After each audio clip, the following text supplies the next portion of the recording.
So, hey, everybody, I have someone very special that I'd like you to meet this week. This is Eric Laylon, who is with Reach Local, a local company that helps support businesses. How are you, Eric? I am fantastic. Thanks. I'm glad to hear that. So thanks so much for coming on this week to talk to me. You and I have known each other now for a little over a year, and we're in multiple networking groups together. And I have had the opportunity to hear over and over again local business owners talk about how you've helped them increase their business, improve their website, help them with reviews. I mean, you kind of do it all. And so I had never heard of you until I met you a year ago. And I thought this would be great to get you out there again in front of other local businesses so that you can kind of talk about what you do. So why don't we start with that? What is Reach Local? Yeah, it's a question that we come in contact all the time because obviously the digital space is one that's confusing. And so people need help, businesses need help understanding how to navigate it. And local businesses struggle because if you go back many years ago, I mean, most of this stuff was handled out of, California or India. And so you would outsource it to people that are not in your area. Reach Local saw that opportunity to be able to support local businesses. And really at the onset, we wanted to work in the local marketplaces to be able to provide those services. So Reach Local was founded in 2003, 2004, and it was founded off of the software that helps to manage all these areas. Because it's challenging, because the internet space is one that's fast paced and fast moving, literally day by day, you need to have a software plan that's going to help monetize and monitor those areas.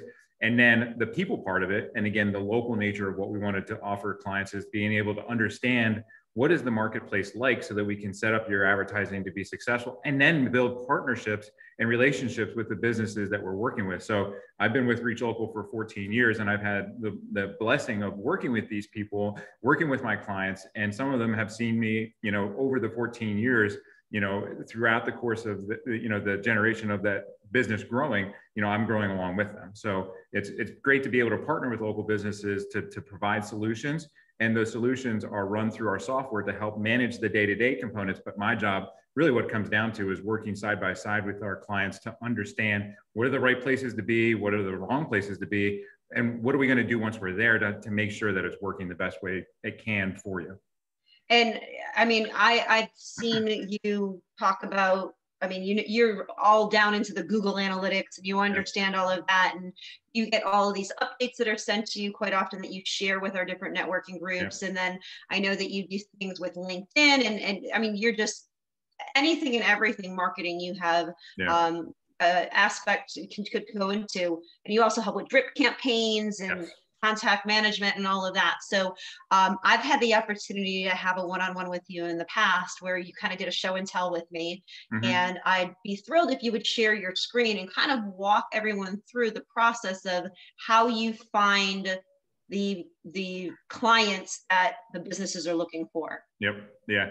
And I think, you just highlighted what the big challenge is, right? Because there are so many different ways to go into what's the right avenue for my business. Because like I work with, tree services and they're having challenges with recruitment. So I just had a conversation earlier today with a company that needs help with, getting new employees, and we're going to be using digital marketing to do that. I work with universities, right? So I work with major institutions that have a need to do specifically targeting all the way down to homes that are of interest to them. So they need ways to do marketing in that way. I work with companies to do SEO and website development and all these different types of things. So, but the challenge is that there are so many different places to be. You can't understand everything that's going on out there. So you need to be guided to the right way to be successful. And again, localizing the marketing in these different areas. So that's what I get joy out of doing is understanding the business. Where's the pain point and how do we solve that by doing marketing, whether that's, website development, SEO work, search engine marketing, YouTube, Hulu campaigns, LinkedIn. It's non-ending. But you're doing Snapchat now too, right? Yeah. I heard. Snapchat is up and coming, right? Yeah. So Snapchat is one of those unique relationships that Reach Local has because we have, basically a global reach. Snapchat came to us, and we're actually we are the first partner to be able to support local businesses with the ability to run ads on Snapchat. And so again, local business, they're running their business. They don't know how to run a Snapchat. They don't probably even know what Snapchat is, right? Yeah. So that's the struggle is that many of the people, they just want to run their business, but they know that they need to be in these places and how can they be there intelligently? And that's what I get to do, is I get to figure out what's the right plan, the methodology to reach the audience that you're trying to reach. So do you want to share your screen with us? Yep, I'll share just a little bit about how, this all comes together, because ultimately this is, where the rubber meets the road. And so what's the software doing? So, you talk about software and that's going to lose people, but what it really is doing is every day it's looking at the interactions that are happening. And then it's taking in that information, all that data, so that we can then make sure that we're getting to the point of getting leads in. So once somebody starts working with Reach Local, and this is one of my clients that we developed their website. So this is Monarch Garage Door. I don't know if you're familiar with them. I'm very familiar with them, yes. So Monarch Garage Door is a client of mine. We designed their website. We built it out so that people can get to it and convert. So they had a need to build their website because it was very dated. It wasn't mobile friendly, which is a key ingredient this day, is that you have to think in the terms of how people are interacting with you. And if you don't have that mobile first mentality, you need to get it, because that's how people engage with brands. And so we help with that. So once we get them to the website, we need to understand what's working and what's not. So if we're running, ads on Google or ads on Facebook, what is it that's working? What's generating leads for us? And so Reach Local software is integrating all that data to then make sure that it's working. And then it's reallocating budget to those areas that are working. So specifically, if we want to talk about the search engines, doing ads on Google is complex. It's highly competitive. And if you're doing advertising, you're paying for a visit. So if you're paying X amount of dollars, and sometimes the cost per clicks can be outrageous. If you're a lawyer, some of these visits, one visit could cost you almost $200. So you better be converting that traffic if it's coming to you. So most are not of that variety. Most of your typical businesses, it's between $4 and $20. But still, if you're paying $20 for a visit, right, you want to make sure that it's working.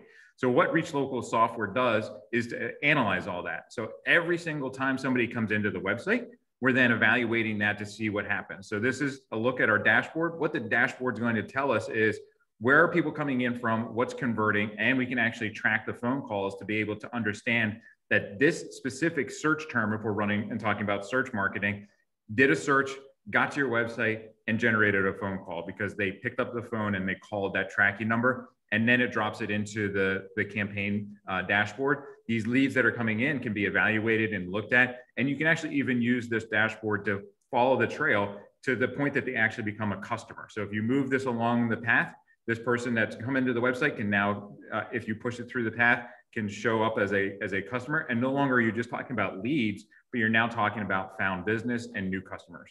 Wow.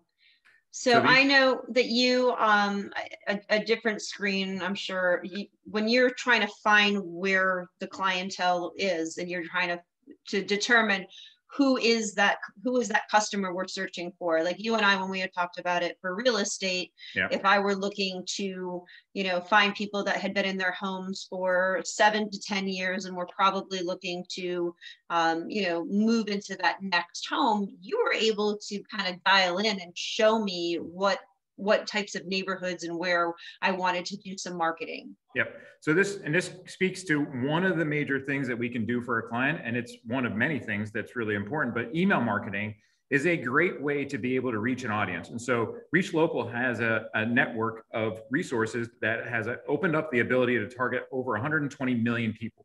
So because of the stature of our company and the way that we have third-party centers giving us data as well as us collecting it on our own, we have 120 million people in our database. So what does that mean? So that means a customer can come to me and say, in my geographic area, I want to find people that are X, Y, and Z, and I want to do email marketing campaigns. I'll give you an example. So I have a senior living center that I help, and they're reopening because of some issues that they ran into, but now they're trying to get the word out. So they want to target people in a specific zip code targeted area that are seniors that live in their homes alone. So what we do is we're just going to pick a DMA because it really doesn't matter where they're at. But say they're in Minneapolis, we can pick that as the geo target, and then we're going to select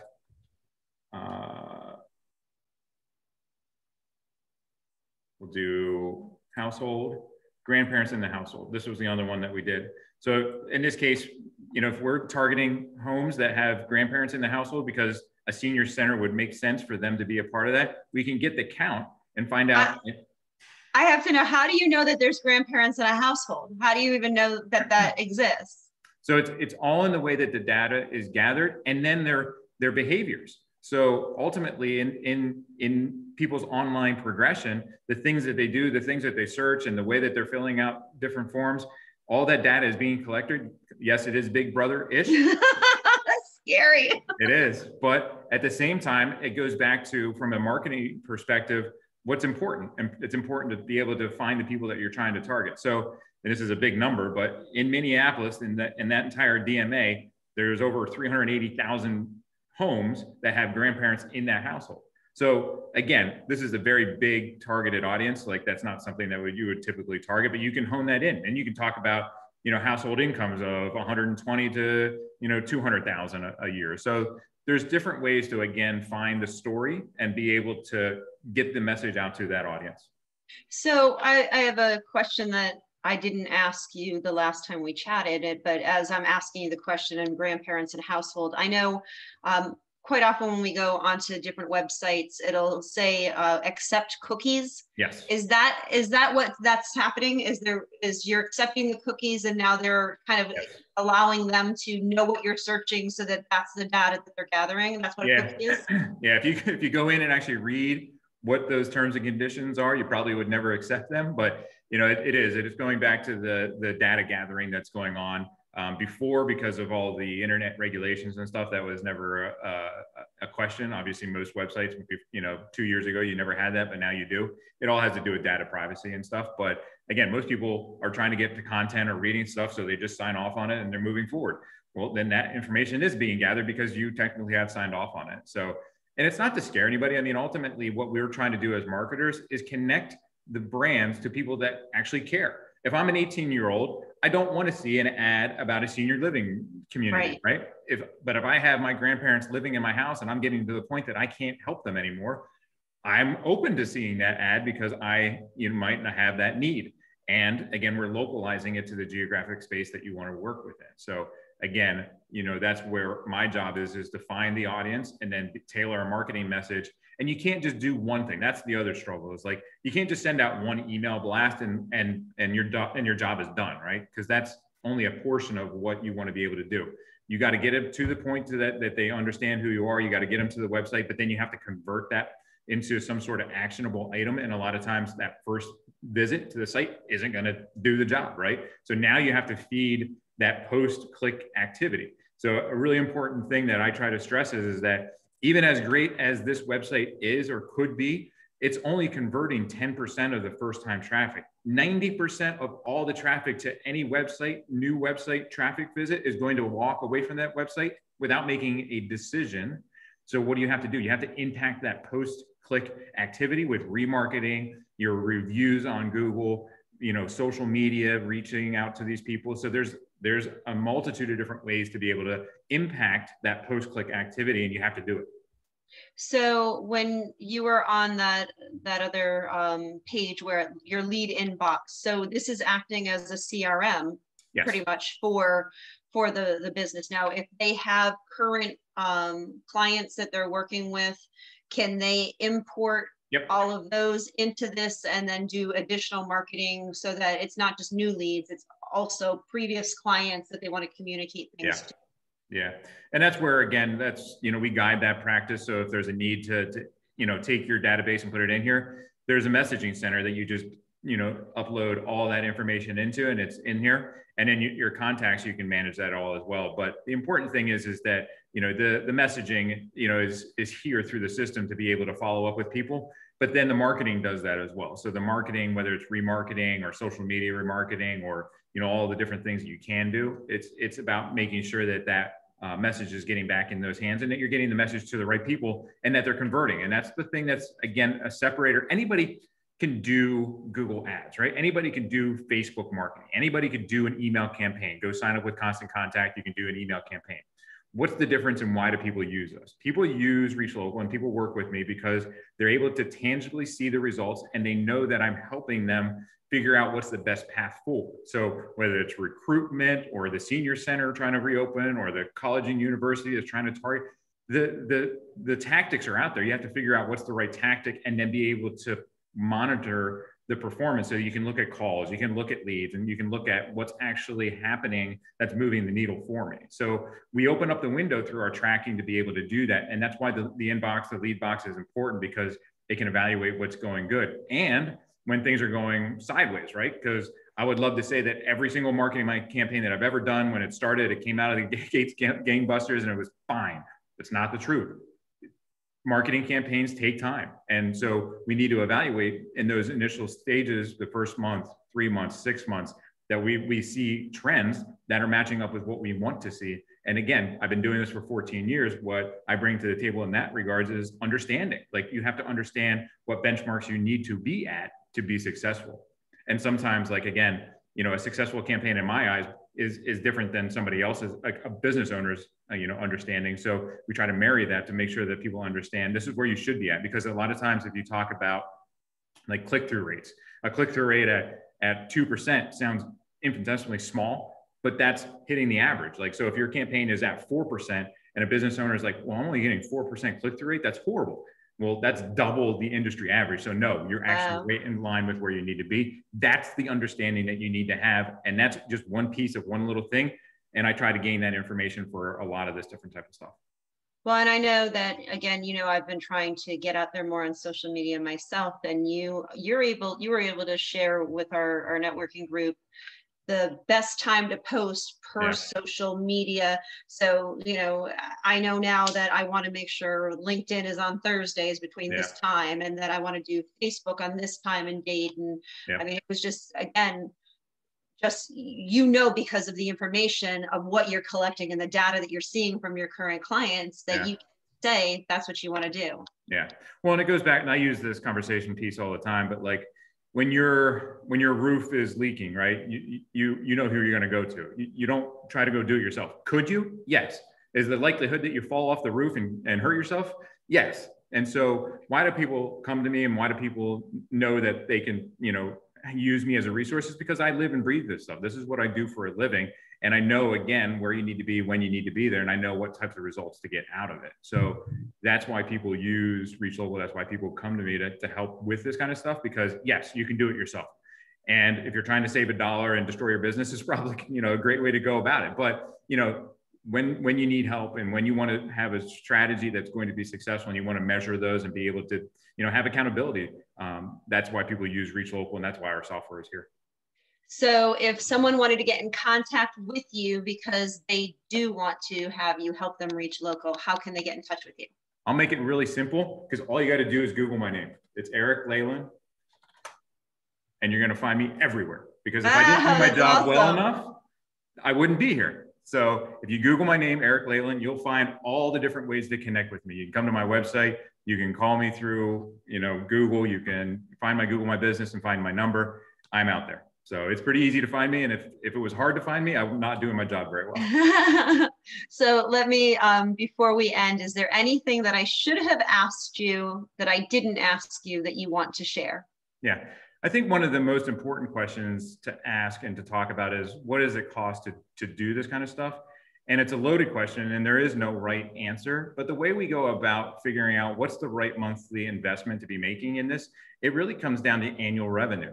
And so every local business, every entity, every person that's trying to spend money in marketing should work within the context of understanding what's the right budget to be aligning your business in these areas. So I typically use, 3 to 8% of your annual revenue should be predicated to marketing. And then you're going to break that down and say, well, how much of that is digital? Because digital should be 50, 60, depending on your industry, sometimes 70% of your overall marketing budget. And so that number should tell you where you should be spending if you're trying to grow. If you're trying to just sustain, or maybe even sometimes, because some of these businesses are they're swamped with work, and you're trying to just maintain, you should be at the 3%. But most businesses are trying to grow. If they're coming to a company like ours, it's because they're trying to grow, and you want to be at that 5 to 8%. And that's one of the biggest things that people, I don't think, really understand is what's the right amount to be spending in these areas. And that's what we try to accomplish every single day. Well, that is awesome, guys. Like I said, I hear over and over again, because we are in multiple groups with each other, that there are our partners in our networking groups that are utilizing your company, and they are thrilled with your services. So I had to get you out in front of everyone so that you had the opportunity to maybe help some other businesses. So thank you for that. Yeah, I appreciate it. Thank you. Guys, look for next week. I promise you we'll have somebody else just as exciting as Eric. And thanks again. Everybody have a great week.